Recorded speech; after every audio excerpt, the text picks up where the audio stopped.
Esu Gintautas Žimaila, dirbu Petro Armino progimnazijoje fizinio ugdymo mokytoju. Mokykloje iš tikrųjų pakankamai daug yra vaikų turinčių tam tikrų sveikatos problemų.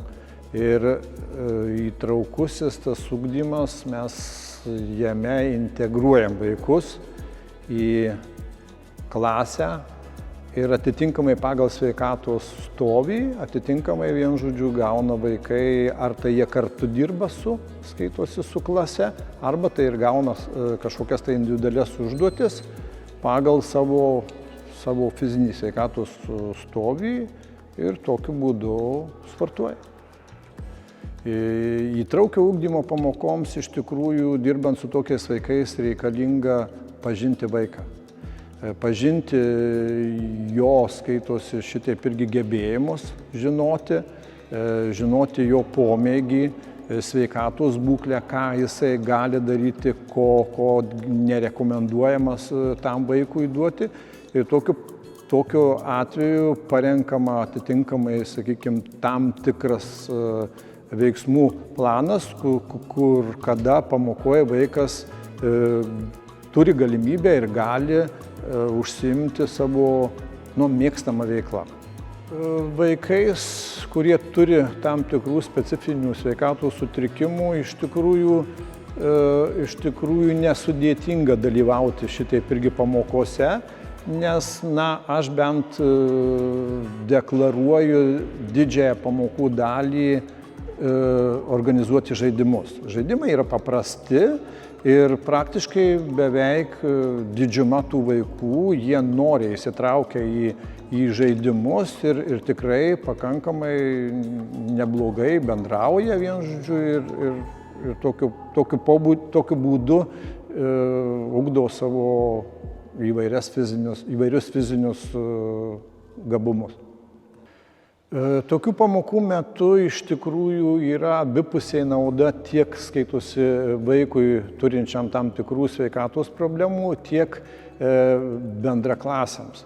Nes tikrai stebina tai, kad tikrai yra tolerancija tokiems vaikams ir klasėje nemažai vaikų, kurie tiesiog padeda jiems orientuotis toje erdvėje, toje situacijoje, padeda, pataria, pagelbsti ir tokiu būdu šitaip iš mano akim bent žiūrint tikrai vaikai jie ne vieniši klasėje. Jie turi draugų, jie bendrauja, galbūt tas ratas netoks yra didelis, netoks platus, bet iš tikrųjų jie vienu žodžiu integruojasi ir pilnaverčiai vienu žodžiu kolektyvo nariai. Pamokų metu visko pasitaiko ir iš tikrųjų būna taip atveju, kada vaikas, sakykime taip švelniai tariant, supyksta, kada vaikas nenori kažko tai daryti, tai tikrai, bent mano tokia filosofija, kad iš tikrųjų jeigu kažkas tai tokio nutinka, kad jisai nenori, tikrai niekada yra neverčiamas, tikrai jisai gali pasitraukti iš tos veiklos, jisai gali vienu žodžiu užsimti kitą veiklą, tuo labiau, kad inventoriaus mes pakankamai daug turim ir yra salėje daug erdvės, kada gali tada atitinkamai jisai užsimti savo mėgstamą, skaitosi šitaip irgi veiklą.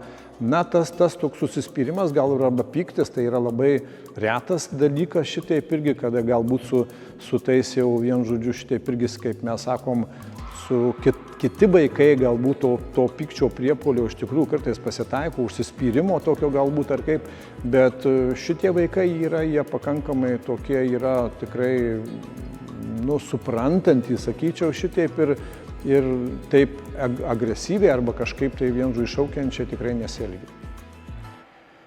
Rekomendacijos kažkokios, turbūt sunku pasakyti, būtų, kad tai yra kažkokio vaisto vieno, ko gero net ir nėra. Iš tikrųjų tai galbūt reikalinga kažkuria tai prasme, vienu žodžiu, įlysti į to vaiko kailį. Tai yra irgi pagalvoti, kad tikrai ne viską tas vaikas geba daryti, kad jam reikia pagalbos ir galbūt tokios tolerancijos reikėtų, kantrybės šitaip reikėtų ir žingsnelis po žingsnelio aš manau, kad tikrai galima pasiekti pakankamai gerų rezultatų. Vaikams iš tikrųjų palinkėčiau, kad jie daugiau vis dėlto laiko praleistų judėdami, nes šių dienų skaitosi tos realijos yra tokios, kad tikrai nepakanka to judėjimo, ką jie gauna mokykloje, nors ir iš tikrųjų mes džiaugiamės, kad 3 savaitinės pamokos yra, bet akivaizdžiai matosi, kad jų yra mažai. Ir palinkėjimas yra toks, kad tikrai vaikas daugiau judėtų grįžęs po mokyklos. Tai yra, kad kuo daugiau lauke būtų, kuo daugiau užsimtų savo mėgstamą aktyvią sportinę veiklą.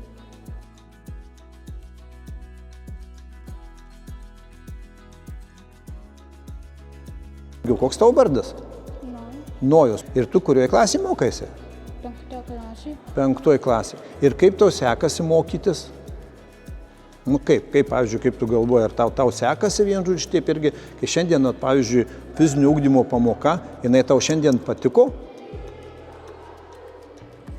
O kas labiau patinka? Ar žaidimai tau patinka, ar lėtesnis kažkas? Nes šiandien tokia intensyvi pamoka buvo, tai tau patinka žaisti? O žiūrėk, tu klasėje turi draugų, ar ne? Nes aš pastebėjau per pamoką, pavyzdžiui, iš tikrųjų jūs su vienu kitu vaiku bendraujat. Ir kaip tau sekasi bendrauti? Padeda tau vaikai kiti? Kas labiausiai tau kūno kultūros pamokoje patinka?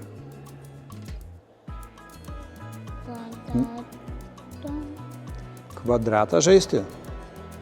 Nes mes bėgiojom, mes žaidžiam, mes vien žodžiu šitaip irgi kitus dalykus, tai patinka daugiau žaisti. Taip?